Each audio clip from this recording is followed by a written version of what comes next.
Amid the ceaseless movement at Atlanta's ever-busy Hartsfield-Jackson Airport, Kiana, a driven and ambitious graduate student, stepped into the security checkpoint with nothing more on her mind than the routine process of screening.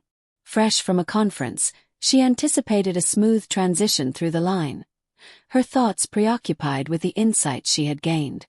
Yet, in a fleeting moment, everything shifted. A sudden, unexpected laugh cut through the usual murmur of the terminal, a sharp, mocking sound that jolted her senses. It came from an officer scrutinizing her ID. The derisive chuckle echoed in her chest, sending a wave of unease through her. What was so funny? In that split second, something deep within Kiana stirred. An urge, a defiance, a quiet refusal to let this moment pass without acknowledgement. She wouldn't let this go unchallenged, not when her very identity was being questioned so dismissively. Welcome to real-life stories, where a single moment of indignation becomes a catalyst for something far greater, an unraveling of prejudice, an unmasking of bias, and a confrontation that rattles the very structures of authority. As the seconds ticked by, tension thickened in the air. Kiana's stance grew firmer, her resolve sharper. What should have been a mundane airport encounter was morphing into something else entirely, a battle for dignity, for respect, for justice.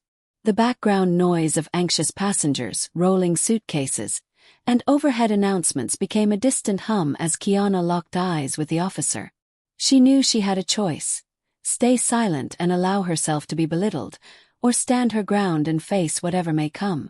The weight of past experiences pressed upon her shoulders, but so did the strength of every lesson she had learned. She wasn't just another traveler today. She was a woman standing up against something far greater than herself. Her day had started like any other, navigating the chaos of the airport with patience, preparing for the long journey home.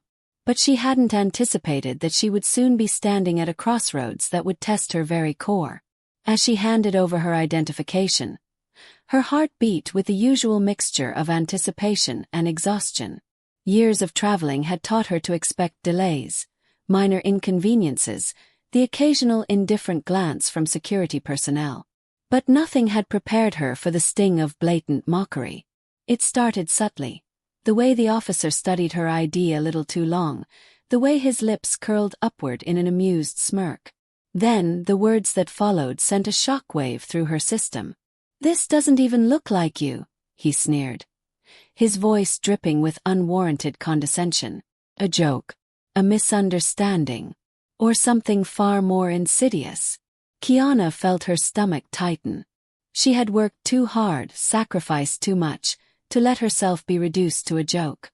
Every sleepless night spent studying, every conference attended, every step she had taken to carve out her path, all of it seemed to be under question now, dismissed in an instant by a careless remark. She took a deep breath, forcing herself to remain composed. "This is my valid identification," she stated firmly, keeping her voice even. But the officer wasn't listening. His smirk widened, his demeanor unchanged. The more she defended herself, the more he seemed to relish in his superiority. The injustice of it all burned within her. Why should she have to justify her existence to a stranger who had already made up his mind? The frustration was overwhelming, but Kiana knew one thing: she would not be reduced to silence. The surrounding travelers began to take notice. Uneasy glances were exchanged. A few furrowed brows. A silent recognition of what was happening. Would anyone speak up? Would anyone intervene? And then, just as the tension threatened to reach its breaking point, chaos erupted elsewhere in the terminal. A commotion. A desperate father sprinting through the crowd, frantically calling for help. His child's inhaler had been left behind, and he was in a race against time to retrieve it. The momentary panic spread through the terminal like a ripple in a pond. Passengers turned, security officers sprang into action. In that instant, Kiana's humiliation was momentarily eclipsed by something bigger. The officer who had mocked her ID turned his head, momentarily distracted by the unfolding scene. And it hit her. This wasn't just about her. This was about a system, one where unchecked power could be wielded at will, one where judgment was passed carelessly, one where respect was a privilege rather than a given. The chaos settled. The father was reunited with the inhaler. The airport resumed its usual rhythm. But for Kiana, everything had changed.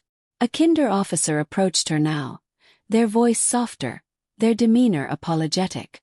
"You're good to go," they said, as if the past few minutes had never happened. As if the weight of humiliation, the sting of disrespect, could be erased so easily. She took her ID back with a measured nod, but inside something lingered, a silent vow that this moment would not be forgotten. Needing a moment to collect herself, Kiana wandered into a small airport bookstore. The gentle rustling of pages, the quiet melodies playing overhead, offered a brief refuge from the whirlwind of emotions still churning inside her. But even here she found no true escape. Her mind replayed the incident, analyzing every word, every glance, every emotion. Her fingers tightened around a scrap of paper. This wouldn't go unnoticed. This wasn't just about her. It was about every person who had ever been dismissed, every individual who had ever been questioned for simply being who they were. With quiet determination, she began to write. A story, a statement, a stand. Justice wasn't just an abstract concept, it was something that had to be pursued, something that had to be fought for. Before long, fate intervened, twisting the narrative once more in a way Kiana hadn't anticipated.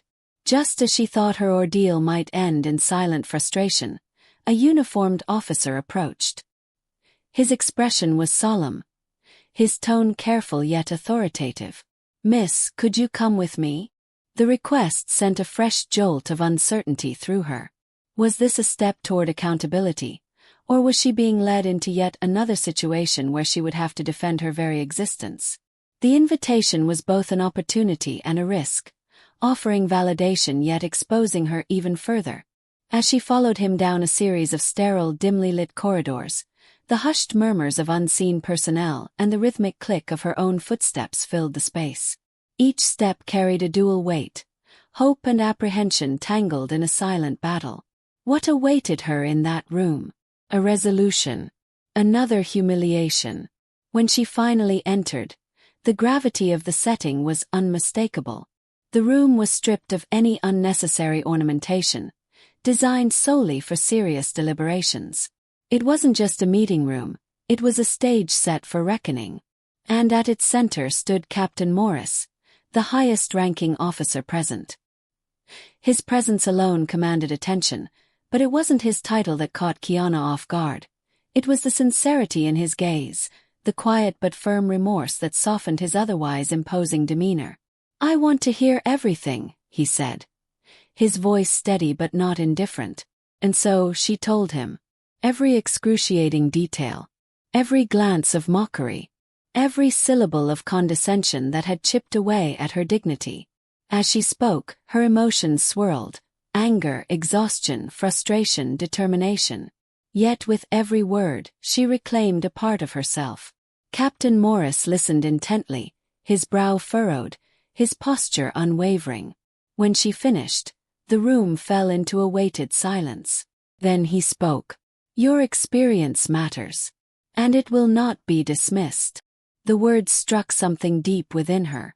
For the first time that day, she felt truly seen. He assured her that an official investigation would be launched, and in that moment, the gap between her private suffering and the broader fight for justice began to close. It wasn't just about her anymore.